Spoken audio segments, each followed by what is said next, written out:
आप देख रहे हैं लाइव इंडिया हर पल। नमस्कार, आप देख रहे हैं लाइव इंडिया का खास कार्यक्रम न्यूज रूम लाइव और मैं हूं आपके साथ रेखा मिश्रा। न्यूज रूम लाइव में आज मैं आपको बताऊंगी देश की वो तमाम बड़ी खबरें जिस पर फिलहाल सबकी नजर टिकी हुई है। जिस तरीके से सीजेपी छात्रों पर लाठीचार्ज हुआ है उसको लेकर के विपक्ष लगातार केंद्र सरकार और खास करके शिक्षा मंत्री धर्मेंद्र प्रधान को घेरती हुई नजर आ रही है। धर्मेंद्र प्रधान की अगर हम बात करें तो वह शिक्षा मंत्री फिलहाल है और उनके इस्तीफे की मांग लगातार विपक्ष उठा रहा है। अब इस बीच चाहे राहुल गांधी हो, डिंपल यादव हो या फिर विपक्ष के तमाम नेता हो, सबने मुखरता के साथ लाठीचार्ज का विरोध किया है और प्रधानमंत्री नरेंद्र मोदी से कहा है कि वह छात्रों से माफी मांगे। संसद के मानसून सत्र के दौरान सदन के बाहर भी विपक्ष का एकजुटता जो है वो नजर आई। विपक्ष के नेताओं ने जो है वो इस लाठीचार्ज का विरोध करते हुए प्रधानमंत्री नरेंद्र मोदी के खिलाफ जमकर नारेबाजी करते नजर आए। वहीं अगर हम राहुल गांधी की बात करें और अन्य राजनीतिक दलों के नेताओं की बात करें तो सभी ने मीडिया के सामने आकर प्रधानमंत्री नरेंद्र मोदी से माफी मांगने की बात कही है।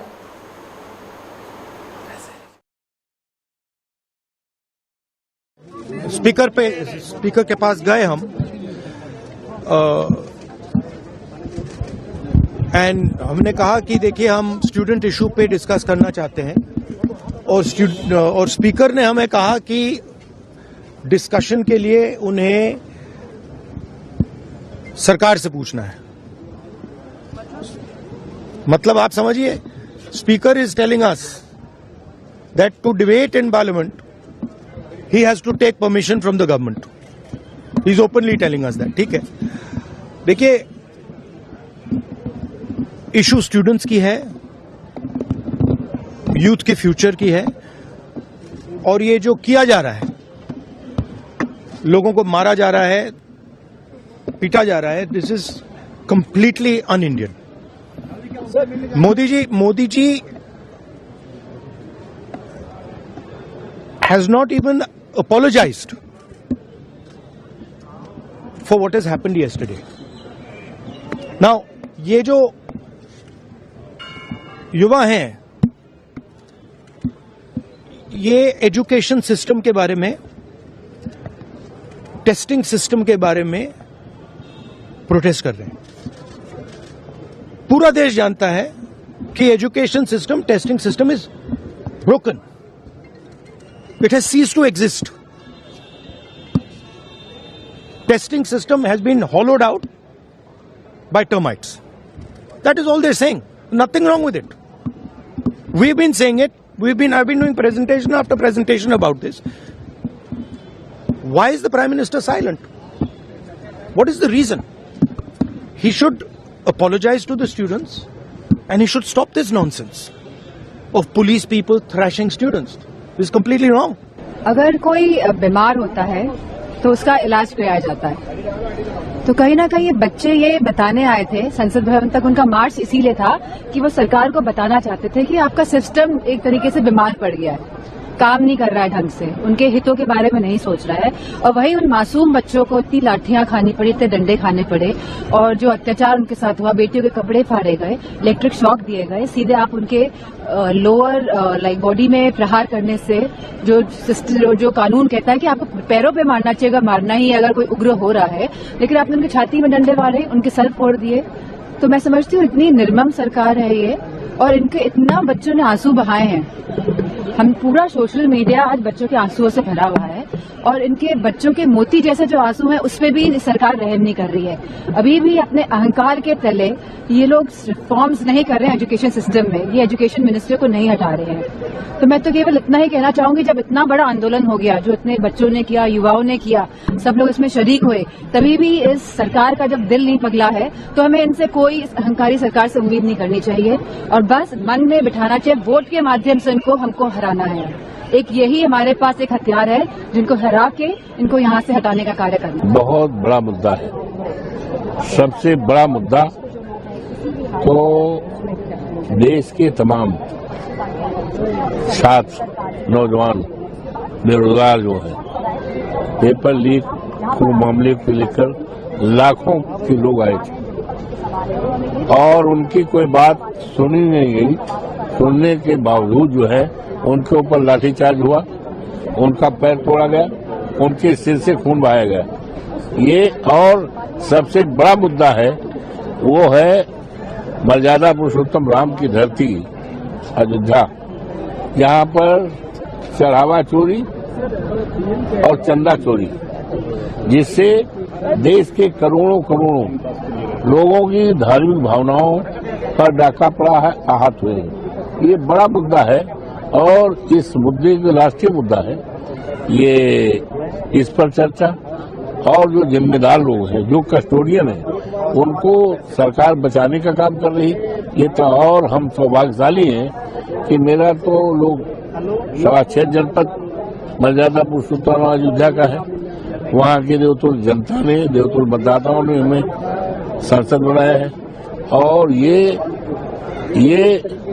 अयोध्या मर्यादा पुरुषोत्तम राम की मर्यादा जो है, उसको मर्यादा को ये भारतीय जनता पार्टी के लोगों ने कलंकित करने का काम किया है। इसके लिए लगातार मांग कर रहे थे हमारे नेता माननीय अखिलेश जी, जिन्होंने खुलासा किया, हमारे राष्ट्रीय अध्यक्ष जी ने खुलासा किया, लेकिन उस पर आज तक लीपापोती हो रही।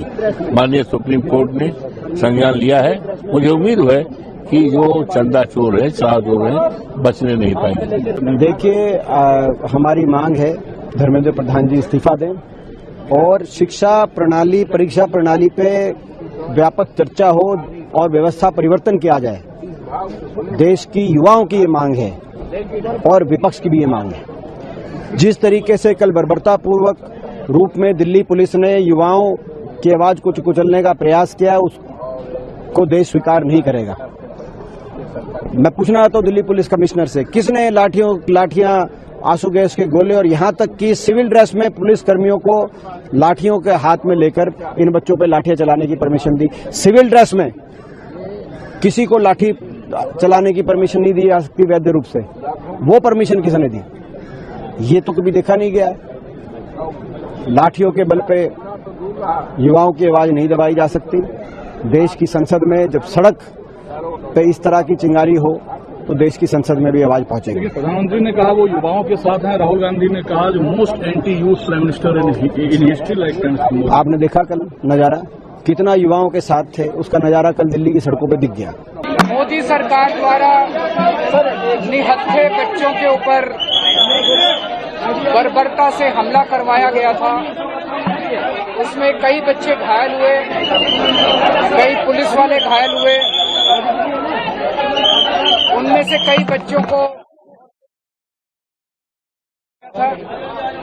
आज मैं यहाँ उन सबसे घायल लोगों से मिलने के लिए आया तो हमें बताया गया है कि एक बच्ची को छोड़ के बाकी सब डिस्चार्ज हो गए हैं। सारे घायल बच्चे भी और सारे घायल पुलिस वाले भी सब डिस्चार्ज हो गए हैं। एक बच्ची आईसीयू में है, क्रिटिकल अवस्था में है। उसके हम रिश्तेदारों से मिले और उन्होंने बताया कि वो काफी क्रिटिकल है। हम भगवान से प्रार्थना करते हैं कि वो जल्दी स्वस्थ हो और स्वस्थ होके वो अपने घर, अपने परिवारजनों के साथ मिले दोबारा। वो बता रहे हैं एक ही बच्ची एडमिट है, बाकी सारे डिस्चार्ज। कुल कितने बच्चे थे जिनको चोट लगी थी? पूरे दूसरे हॉस्पिटल्स में भी हो सकता है दूसरे हॉस्पिटल्स में भी हो, उसकी तो हमारे पास डेटा नहीं है। पर सोशल मीडिया पे जो चल रहा है वो ये चल रहा है कि 110 थे। हमारे पास कोई ऑथेंटिक फिगर नहीं है। अभी पुलिस वालों ने ये बताया कि अब यहाँ पे केवल एक ही बच्ची एडमिट है। यहाँ से हम पार्लियामेंट थाने जा रहे हैं क्योंकि सोशल मीडिया पे हमने देखा कि कई बच्चे जो हैं वो मिल नहीं रहे माँ बाप को। उनका ये डर है कि पुलिस उनको कहीं ले गई है और कई बच्चों के ऊपर झूठी एफआईआर हुई है। उन्हें धमकियां भी दी जा रही हैं बच्चों को कि तुम्हें देख लेंगे, तुम्हारे ऊपर झूठे केस कर देंगे। तो हम देखने जा रहे हैं कि कितनी केस हुए हैं, कितनी एफआईआर हुई हैं और कितने बच्चों को इलीगल तरीके से गिरफ्तार किया हुआ है। आज हमने हेल्पलाइन भी जारी की है कि जिसको भी लीगल हेल्प की जरूरत है, मेडिकल हेल्प की जरूरत है, हम सब लोगों को वो हेल्प देने के लिए तैयार हैं। इस मुद्दे को उठा रहे हैं काफी समय से। ये कोई नया मुद्दा नहीं है, लेकिन इशू ये है कि ये बार बार हो रहा है और इस पे कोई कार्रवाई नहीं होती है।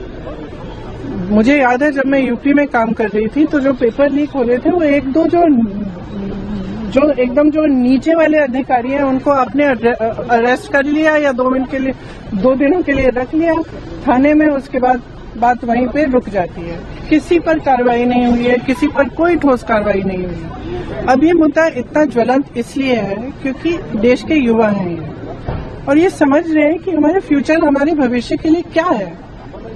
हमारे माँ बाप लोन लेकर मुश्किल से हमें पढ़ाते हैं, हम लोग स्ट्रगल कर रहे हैं। वो ये कह रहे हैं ना, वो कह रहे हैं कि हम स्ट्रगल कर रहे हैं, हमारे लिए इतना मुश्किल है। आप कोचिंग सेंटर्स को देखिए, मैंने बहुत सारे देखे, और कोचिंग सेंटर्स में जाइए और कोई भी माँ बाप जानता है, मतलब किसी भी लेवल का, किसी भी सोसाइटी में आप जानते होंगे, आपके बच्चे जब पढ़ते हैं तो कितना टेंशन होता है, कितना जब एग्जाम होता है कितना टेंशन होता है। एज इट इज इतनी मुश्किल परिस्थिति है, ऊपर से आपने जॉब्स क्रिएट नहीं किए हैं इतने समय से, तो बच्चा अपने फ्यूचर को देख रहा है, कह रहा है कि मतलब मेरे फ्यूचर में फिर है क्या, मैं स्ट्रगल ही करते रहूं। मैं कह रही थी इंग्लिश में, मैं कह रही थी कि मैं कुछ ऐसे बच्चों से मिली थी जब मैं यूपी में काम कर रही थी, उस 26 साल के, 27 साल के, 28 साल के बच्चे कह रहे हैं हमारी तो शादी भी नहीं हो रही है, हम कुछ कर नहीं पा रहे हैं, हम इंतजार कर रहे हैं कि हमारी नियुक्ति की लिस्ट आएगी, पेपर लीक हो जाता है, हम एग्जाम देते हैं, कुछ पता नहीं चलता, उसके बाद फिर हम दोबारा देते हैं। तो मतलब ये एक बहुत ही जेन्युइन प्रॉब्लम है और इसको हल्के में कोई नहीं ले सकता। ये एक बहुत जेन्युइन प्रॉब्लम है। आज युवा बहुत ही दुखी है एक्चुअली। ये जो आप नाराजगी देख रहे हैं एक्चुअली दुख है कि हमारे फ्यूचर, हमारे भविष्य के बारे में कौन सोच रहा है। और इनकी सिंपल सी चीज है, आप प्रधानमंत्री हैं, आपकी जिम्मेदारी है, ये युवा है, हम सब इस सदन में रोज आते हैं, आप ना तो यहाँ पे आप चर्चा करना चाहते हैं, ना ऑपोजिशन को आप पॉइंट उठाने देते हैं, आप डिस्कस नहीं करना चाह रहे हैं। ये सदन है किसका? ये उन्हीं युवाओं का है ना जिसको आप रोक रहे हैं बाहर, जिन पर आप लाठीचार्ज कर रहे हैं, जिन पर आप आंसू गैस चला रहे हैं। ये तो मतलब ये सदन ही उनका है, हम सब यहाँ हैं, किसने हमें यहाँ रखा है? उन्होंने ही रखा है। तो उनकी बात तो सुन ले, उनकी बात तो सुन। Prime minister Modi anti youth है। बिल्कुल एंटी यूथ है, देखिए एंटी यूथ है, एंटी गरीब है, एंटी किसान है। अब 12 साल हो गए, हम सब देख रहे हैं ना, किसान आंदोलन कर रहे हैं, आप उन पे दमन कर रहे हो, अब बच्चों पे दमन कर रहे हो। बच्चे हैं, सुन लीजिए इनकी बात, क्या होने जा रहा है। अगर इनकी बात शांति से सुन लें, आप मंत्री जी की जिम्मेदारी है, उनसे रिजाइन करवाइए। देखिए एक जमाना था जब मंत्री जिम्मेदारी लेते थे, मुझे याद है एक ट्रेन का एक्सीडेंट हुआ था शायद 80s में, अगले दिन उन्होंने इस्तीफा दिया। जो मंत्री रिस्पॉन्सिबल थे, जो उसके समय के रेल मंत्री थे, तो इस्तीफा दीजिए, जिम्मेदारी लीजिए, और सबसे जरूरी तो यह है कि सिस्टम को दुरुस्त करिए। उन्होंने सही कहा है, क्योंकि आपने देखा कल यूथ ने अपना पावर दिखा दिया। हाउस चल रहा है, इतनी सिक्योरिटी है। हम जब सुबह आ रहे थे पार्लियामेंट तो देख रहे थे जगह जगह बैरिकेड लगाकर पुलिस फोर्स खड़ी थी। रेलवे स्टेशन से जब निकल के बच्चे आ रहे थे उनको जगह जगह रोका जा रहा था। इसके बावजूद इतनी उन्होंने ताकत दिखाई, हिम्मत दिखाई, और वो लोग आके जिस तरह से आंदोलन किए, और लेकिन उन पर जो दमनकारी रवैया अपनाया गया ये बिल्कुल ही सही नहीं था। पूरा देश देख रहा है, पूरी दुनिया देख रही है। और जो भी माननीय प्रधानमंत्री जी ने जब वो आए थे और यूथ का भी वोट लिया था और कहा था कि 2 करोड़ युवाओं को रोजगार देंगे, कल ये साबित हो गया। और रोजगार देना तो दूर, वो बिल्कुल यूथ विरोधी हैं, उनको दबा रहे हैं। वो उनका जो मांग था वो क्या था? छोटी सी तो मांग है कि भाई उनके साथ अन्याय हो रहा है, बार बार लीक हो रहा है पेपर, तो जो लोग इसके लिए उत्तरदायी हैं उनके खिलाफ कार्रवाई, बस इतनी सी मांग थी। आप इतनी सी मांग नहीं रख सकते उनकी, जहां लाखों लाख यूथ के भविष्य का सवाल है। कोई सुसाइड कर रहा है, कोई हताश हो रहा है, परिवार टूट रहे हैं, पैसे जितना खर्च करके उनको तैयारी कराई गई थी, कितने लोग कितना कर्जा ले चुके हैं, उनका भविष्य अंधकार में है। तो आप आखिर किसके लिए देश चला रहे हैं? चंद पूंजीपतियों के लिए, जिनके लिए आप उनके हित में आप कभी पोर्ट दे देते हैं, कभी एयरपोर्ट दे देते हैं, एयरलाइंस प्राइवेट हो गया है, कितने सारे जितने भी इंडस्ट्री हैं वो आप लेकर, सरकार से लेकर जानबूझकर उसको दे देना अपने इंडस्ट्रियलिस्ट बंधुओं को। तो ये देश इंडस्ट्रियलिस्ट लोगों का सिर्फ नहीं है, ये आम जनता का देश है, युवाओं का देश है, और देश का भविष्य युवा है। तो उनके साथ जो भी कुछ कल किया पूरे देश और दुनिया ने देखा, और हर तरफ इसकी लाठीचार्ज को लेकर के फिलहाल विपक्ष, केंद्र सरकार और खास करके नरेंद्र मोदी को घेरती नजर आ रही है और यह विवाद लगातार बढ़ता ही जा रहा है। रुक करेंगे अगली खबर की ओर और बात करेंगे सिक्किम टनल हादसे की। दरअसल सिक्किम में टनल हादसा हुआ है और इस हादसे पर कई मजदूरों जो हैं उनकी भी जान जो है वो जा चुकी है और पीएम मोदी ने इस घटना पर दुख व्यक्त करते हुए हर संभव मदद का भरोसा जताया है। बता दें कि सिक्किम में एक टनल पर लैंडस्लाइड होने से उसका एंट्री गेट बंद हो गया, जिससे अंदर मौजूद 27 मजदूर फंस गए। इनमें से 10 की मौत की फिलहाल जानकारी सामने आई है। मृतकों में 3 की पहचान अभी नहीं हो पाई है, जबकि 17 मजदूर अब भी फंसे हुए हैं, जिन्हें बाहर निकालने के लिए लगातार रेस्क्यू अभियान जारी है। बता दें कि नामची जिले के मामरिंग स्थित समरदुंग सुरंग में निर्माण कार्य चल रहा था। एसपी सोनम डोलमा ने बताया कि फंसे हुए मजदूरों की संख्या 27 से कम या ज्यादा भी हो सकती है। सुरंग में मीथेन गैस लीक होने की आशंका है। कई बचाव कर्मियों को अंदर जाने के दौरान चक्कर आए हैं, कुछ बेहोश भी हो गए हैं, जिससे रेस्क्यू ऑपरेशन प्रभावित हुआ है। बता दें कि जिला अधिकारी तमलिंग ने बताया कि दोपहर करीब 3:40 पर प्रशासन को हादसे की जानकारी मिली। इसके बाद एनडीआरएफ, एसडीआरएफ, जिला पुलिस और फायर ब्रिगेड की टीमें मौके पर पहुंच गई। सुरंग में पटेल इंजीनियरिंग के 21 और एनएचपीसी के 6 समेत कुल 27 मजदूर फंसे होने की उनकी आशंका है। पश्चिम बंगाल में भी गैस रोधी उपकरणों के साथ एक स्पेशल रेस्क्यू टीम जो है वो लाई गई है। एम्बुलेंस को तैयार रखा गया है। बचाव दल गैस मास्क पहनकर मजदूरों तक पहुंचने की कोशिश कर रहे हैं। यह tunnel Teesta stage 6 hydro electric power project के लिए पटेल इंजीनियरिंग कंपनी जो है वह बना रही थी। बता दें कि मुख्यमंत्री कार्यालय के अनुसार प्रधानमंत्री मोदी ने हादसे पर गहरा दुख व्यक्त करते हुए प्रभावित श्रमिकों और उनके परिवारों के प्रति संवेदना प्रकट की है। उन्होंने कहा है कि केंद्र सरकार राहत एवं बचाव कार्यों में राज्य सरकार को हर आवश्यक सहयोग प्रदान करेगी। मुख्यमंत्री प्रेम सिंह तमांग ने प्रधानमंत्री द्वारा दिखाई गई संवेदनशीलता और त्वरित हस्तक्षेप के लिए आभार भी व्यक्त किया। उन्होंने कहा कि इस कठिन समय में प्रधानमंत्री का समर्थन और एकजुटता राज्य के लिए बड़ी ताकत है। बता दें कि मुख्यमंत्री ने हादसे में जान गंवाने वाले श्रमिकों के परिजनों के प्रति संवेदना व्यक्त करते हुए कहा कि इस दुखद घड़ी में राज्य की पूरी जनता शोक संतप्त परिवार के साथ खड़ी है। उन्होंने दिवंगत श्रमिकों की आत्मा की शांति और परिजनों को इस अपार दुख को सहन करने की शक्ति प्रदान करने की प्रार्थना की है। इसके साथ ही मुख्यमंत्री ने कहा है कि वह राहत एवं बचाव अभियान की लगातार निगरानी कर रहे हैं। जिला प्रशासन, राज्य आपदा प्रबंधन प्राधिकरण, सिक्किम पुलिस, एसडीआरएफ, अग्निशमन एवं आपातकालीन सेवा सभी जो है टीमें लोगों को बाहर निकालने के लिए प्रयासरत है। अभी तक तो हमारी एनडीआरएफ की टीम ने बाकी सब के जो सर्च एंड रेस्क्यू चलाया है, तो 10 डेड बॉडी जो विक्टिम्स हैं उनके रिकवर किया जा चुका है। आगे के लिए दिया जाएगा। अभी तक 10 टोटल। कितने ट्रैप हुए हैं टोटल? एग्जैक्ट डेटा तो आपको डिस्ट्रिक्ट की तरफ से किसी की तरफ से मिल जाएगा, बट अभी कुछ लोग करने की संभावना है। ये अंदर जो टनल में इंसिडेंट हुआ, तकरीबन टनल में 1.5 किलोमीटर अंदर है और उसमें कार्बन मोनोऑक्साइड जैसे गैसेस हैं जो, और विजिबिलिटी काफ़ी कम है।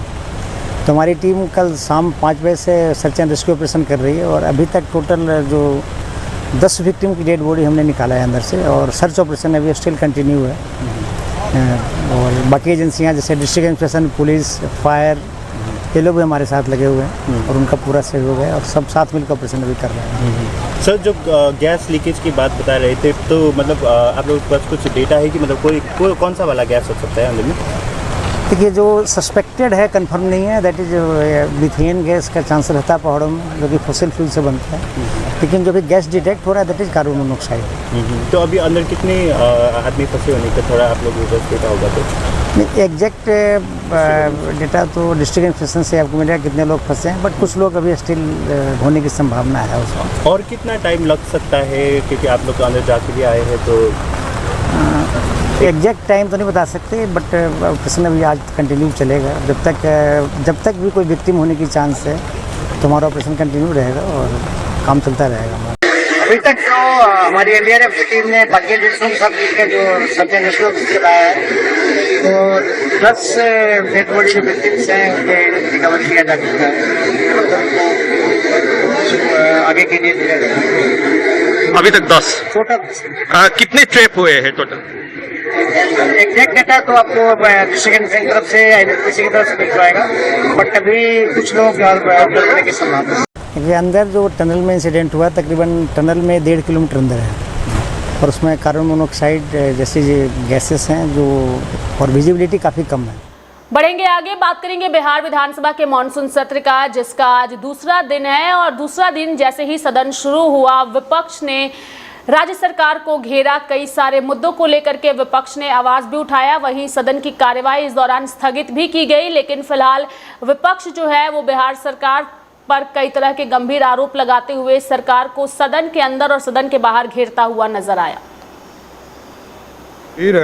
इसको जो माननीय मंत्री जी ने कहा है वो भी सही है, और माननीय सदस्य की जो चिंता है वो भी गंभीर। इसलिए मैं शिक्षा विभाग से विशेष तौर पर इसके मॉनिटरिंग करने के लिए कहता हूँ, और 1 महीने के अंदर वहाँ पर प्रतिनियुक्ति के आधार पर सभी शिक्षक उपलब्ध करा दिए जाएंगे। श्री मंजीत कुमार सिंह प्राप्त है सर। माननीय मंत्री।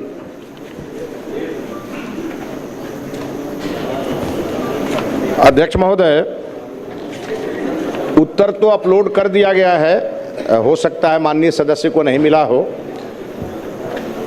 खंड का स्वीकारात्मक वस्तु स्थिति यह है कि यूडायस 2025-26 के आंकड़ों के अनुसार राज्य के कुल 35 जिलों में कुल 2276 माध्यमिक एवं प्राथमिक एवं मध्य विद्यालयों के पास अपना भवन नहीं है।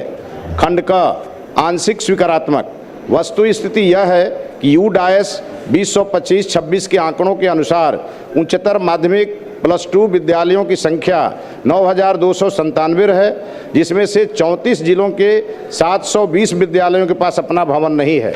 विभागीय स्वीकृत्यादेश संख्या 177 दिनांक 7/3/2022 द्वारा प्रथम चरण में उत्क्रमित कुल 677 उच्च माध्यमिक विद्यालयों के आधारभूत संरचना निर्माण हेतु 82,417.98 लाख रुपए मात्र की स्वीकृति एवं तत्काल 28,400 लाख रुपए की विमुक्ति एवं व्यय की स्वीकृति प्रदान की गई है। माननीय मंत्री जी से जानना चाहते हैं कि प्रारंभिक स्तर का कक्षा 1 से 8 तक बिहार के अंदर 2,25,00,000 बच्चे हमारे नामित हैं जो सरकारी विद्यालय में पढ़ते हैं, और अध्यक्ष महोदय 9 to 12 में 45 से 50 लाख हमारे बच्चे 12th में हैं, और 10+2 में 20 से 25 लाख बच्चे हमारे नामित हैं सरकारी विद्यालयों में। शिक्षकों की संख्या बढ़ रही है, छात्र छात्राओं की संख्या बढ़ रही है। अध्यक्ष महोदय, उसके अनुपात में माननीय मंत्री जी ने स्वीकार किया है कि प्रारंभिक हो, उच्चतर मध्य विद्यालय हो, 10+2 है, उसमें भवनों का निर्माण नहीं है, तो बच्चे हमारे पढ़ेंगे कैसे? और सरकार यह बताए कि कब तक जो है विद्यालयों के भवन का निर्माण सरकार के स्तर से करा दी जाए। माननीय मंत्री। अध्यक्ष महोदय, वस्तु स्थिति यह है कि बिहार में जो प्राथमिक विद्यालय हैं उसमें से कई विद्यालय ऐसे हैं जिनके पास अभी तक भूमि नहीं है। अध्यक्ष महोदय, हमने विभाग को निर्देशित किया है कि भवन विहीन एवं भूमि विहीन विद्यालयों की सूची तुरंत बनाकर दें। वो मेरे ख्याल से 1 सप्ताह के अंदर वो सूची हमें प्राप्त हो जाएगी, और जो भी भूमि विहीन विद्यालय हैं उसके लिए हम भूमि सुधार एवं राजस्व विभाग को आग्रह करेंगे, जैसे ही भूमि मिलेगी प्राथमिक विद्यालयों के निर्माण का कार्य हम प्रारंभ कराएंगे। और बाकी अभी हमने कहा कि 720 विद्यालयों में से 677 विद्यालयों का प्रशासनिक स्वीकृति करके, और उसके लिए हम लोगों ने फंड रिलीज कर दिया है महोदय, और आगे भी करेंगे। हमारा संकल्प है कोई भी विद्यालय बिना भवन का न रहे, उसे हम लोग जल्दी पूरा करेंगे। प्लीज बैठिए। माननीय। 1 मिनट। अध्यक्ष महोदय, वैसे भी जो माननीय सदस्य मंजीत जी ने पूछा और हमारे मंत्री मिथिलेश तिवारी जी ने बताया, सरकार को पूरी आशा है कि मंजीत जी और मिथिलेश जी एक दूसरे की बात अच्छी तरीके से समझते हैं, इसलिए इस समस्या का भी निदान हो ही जाएगा। श्री देवेश कांत सिंह। श्री देवेश कांत सिंह प्लीज। ऐसे स्कूल के भवन है जो 5 साल 4 साल से हाथ लगा के छोड़ दिया है, कंप्लीट नहीं कर रहा, आउटसोर्सिंग का यही है, आउटसोर्सिंग का यही है, इंफ्रास्ट्रक्चर लिख कर दे दीजिए आप, सारा ऐसे पड़ा है सर, हम लोग लिख के थक गए। लिख कर दे दीजिए, माननीय मंत्री देख लेंगे। देवेश खान जी लिख कर, पूरे बिहार का मामला है सर, आप लिख कर दे दीजिए, सरकार देख लेगी। देवेश खान सिंह जी खड़े हुए, लिखित दे दें, लिखित दे दें, दिखवा लिया जाएगा। बोलिए, आप पूछ लीजिए। अरे यार लाइन दो यार, प्लीज बैठ जाइए करीब, वो बाबा बैठिए, अग्रवाल जी बैठ जाइए आगे। देवेश खान जी पूछ लीजिए आप, माननीय अध्यक्ष जी देंगे। उत्तर तो प्राप्त है, हाँ, लेकिन पहले ही उत्तर में अस्वीकारात्मक लिखा गया है। क्यों लिखा गया है ये मेरे समझ से परे है।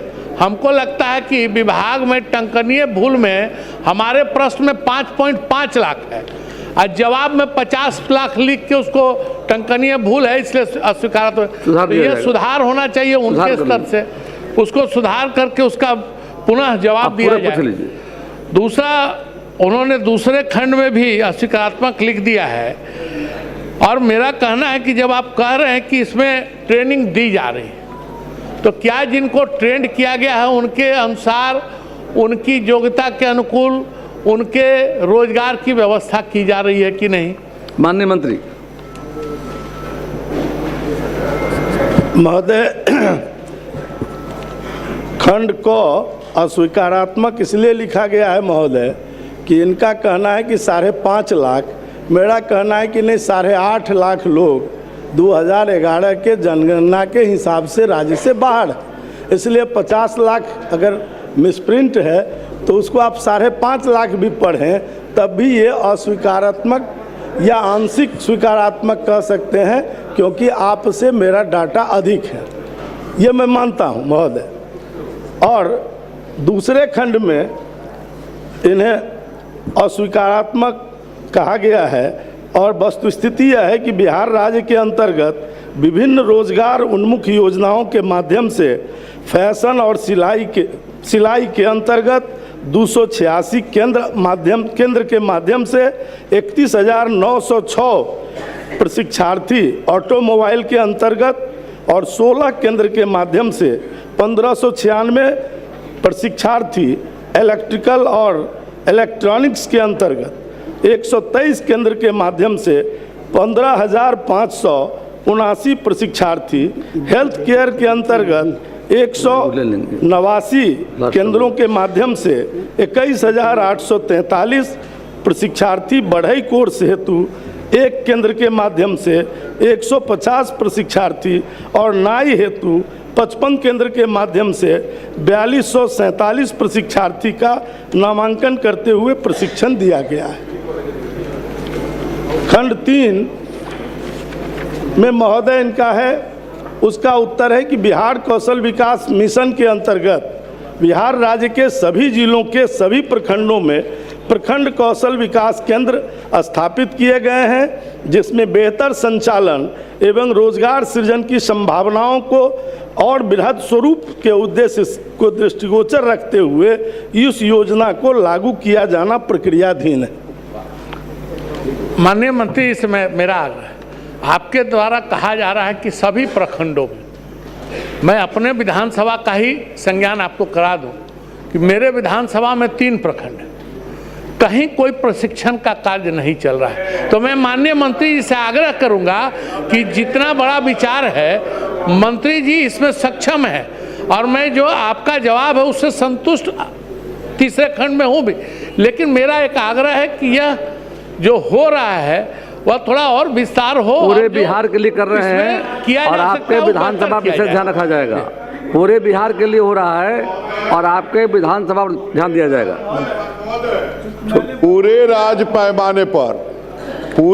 पैमाने पर इसको अपने स्तर से मॉनिटरिंग किया जाए, या कहीं भी कौशल विकास मिशन का जो काम है वह धरातल पर नहीं दिख रहा है। अपने स्तर से महोदय, अपना विधानसभा के स्तर से कमेटी बनाकर इसका धरातल पर इसकी जांच दिखवा लेते हैं। बैठ जाइए।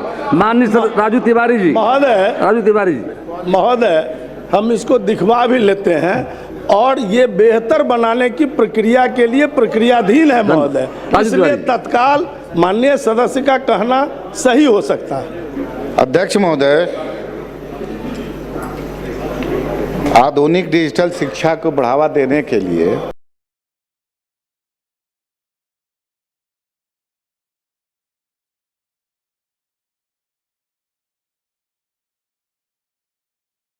विद्यालयों में स्थानांतरण की कार्रवाई की जा रही है, जिसके तहत विद्यालय में शिक्षकों की आवश्यकता का आकलन किया जा रहा है। उक्त के पश्चात जुलाई 2026 के अंतिम सप्ताह में TRE 4 के तहत नियुक्ति हेतु अधियाचना बिहार लोक सेवा आयोग को भेज दी जाएगी।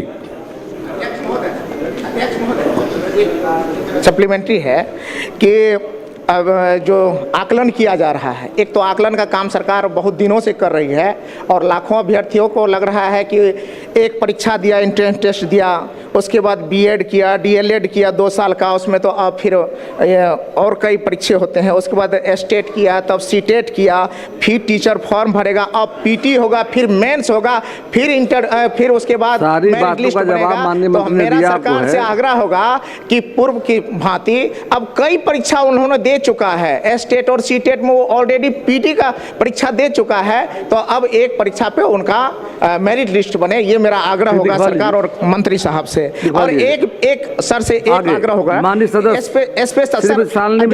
अध्यक्ष महोदय सिर्फ एक बड़ी महत्वपूर्ण रिकॉर्ड में आ गई आपकी अध्यापक शिक्षक नियुक्ति के लिए प्रक्रिया प्रारंभ की गई। 29 जनवरी को एग्जाम हुआ और अभी तक 6-7 महीना हो गया सर, उसका रिजल्ट नहीं दिया गया है। मेरा आग्रह होगा मंत्री महोदय से मिश्रा जी। माननीय अध्यक्ष महोदय, मैं पूछती हूँ, माननीय मंत्री जी का उत्तर आया है। माननीय मंत्री जी दिखाई नहीं दे रहे मुझे सदन, अच्छा हैं, सॉरी आगे बैठे हैं, सॉरी। माननीय मंत्री जी ने कहा है उच्च शिक्षा विभाग में, जिसका गठन 7 महीने पहले हुआ था, उन्होंने कहा है कि 161 रिक्त पदों के अगेंस्ट सिर्फ 32 पदों पे नियुक्ति हुई है, जो लगभग 80% होता है। तो मैं ये पूछना चाहती हूँ कि इस विभाग के अंतर्गत उच्च शिक्षा निदेशालय, उच्चतर शिक्षा परिषद, विश्वविद्यालय संघ आयोग, 15 भाषाई अकादमियों तथा राज्य के विश्वविद्यालयों के सत्रों का निर्धारण करना, समय पर शैक्षणिक कर्तव्य निभाना, ये विभाग का काम है। तो क्या सिर्फ 20% कर्मियों से यह काम हो सकता है? माननीय मंत्री जी क्या कहना चाहेंगे? बैठ जाइए माननीय मंत्री।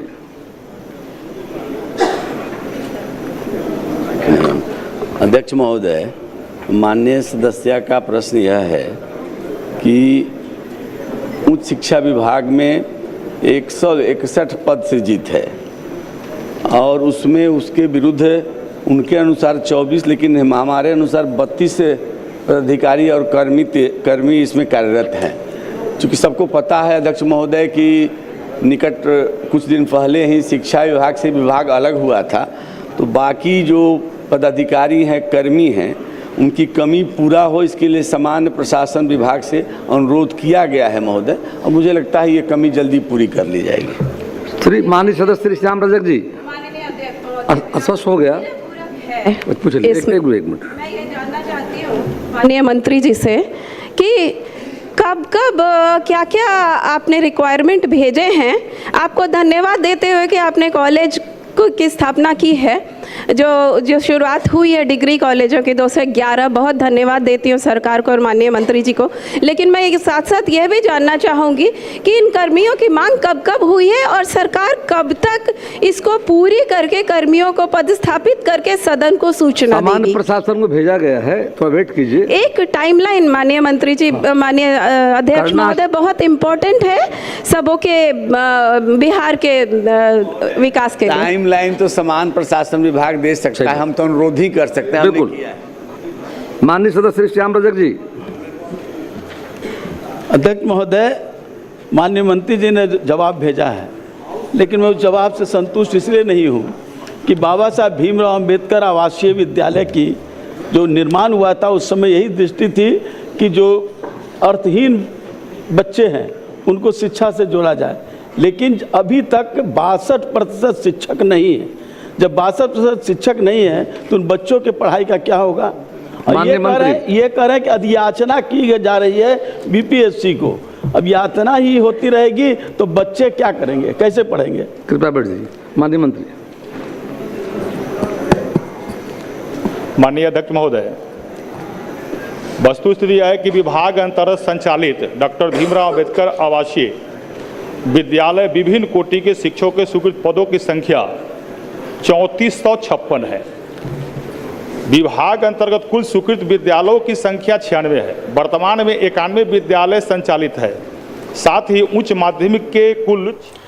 तो बिहार विधानसभा का मानसून सत्र चल रहा है, लेकिन सत्र के दूसरे दिन भी तेजस्वी यादव नहीं पहुंचे और इसको लेकर के बीजेपी विधायक बबलू सिंह जो हैं उन्होंने तेजस्वी यादव को घेरा और सिर्फ तेजस्वी यादव के मुद्दे को लेकर के ही नहीं बल्कि छात्रों पर हुए लाठीचार्ज को लेकर भी उन्होंने अपनी बातों को रखा और साथ ही खान सर विवाद पर भी उन्होंने अपनी प्रतिक्रिया व्यक्त की है।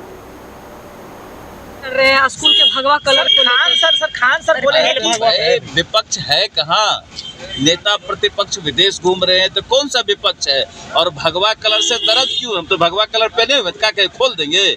भगवा कलर शुभ का संकेत है। पूरा देश भगवा हो गया, पूरा राज्य भगवामय हो गया। सभी बिल्डिंग को भगवा कर दे, क्या तकलीफ है? हरा रंग से रख दे, मस्जिद बना दें।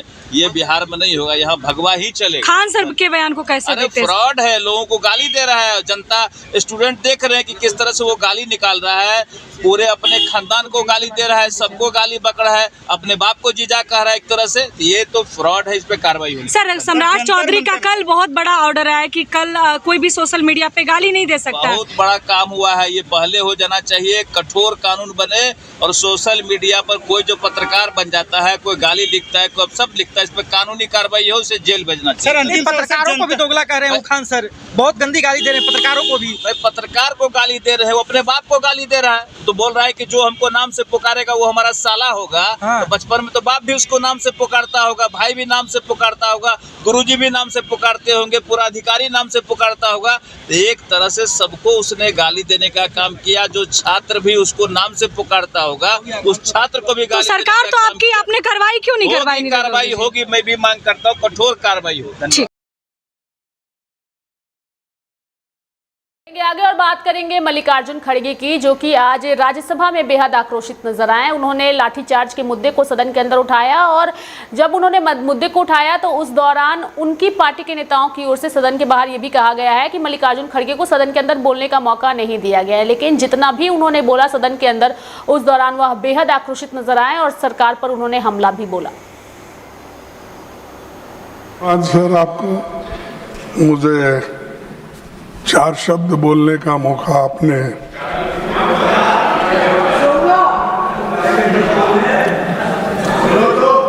बोलो, और क्या बोलना है बोलो।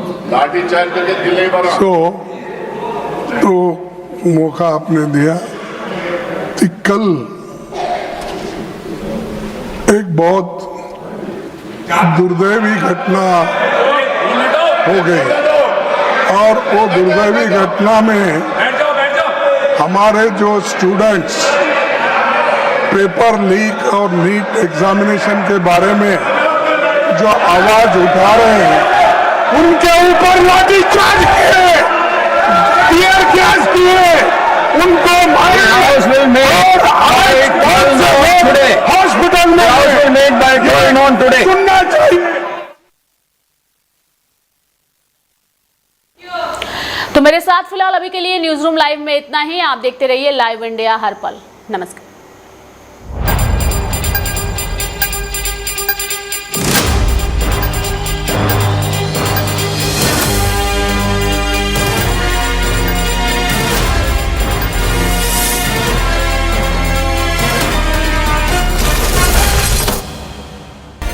आप देख रहे हैं लाइव इंडिया हर पल।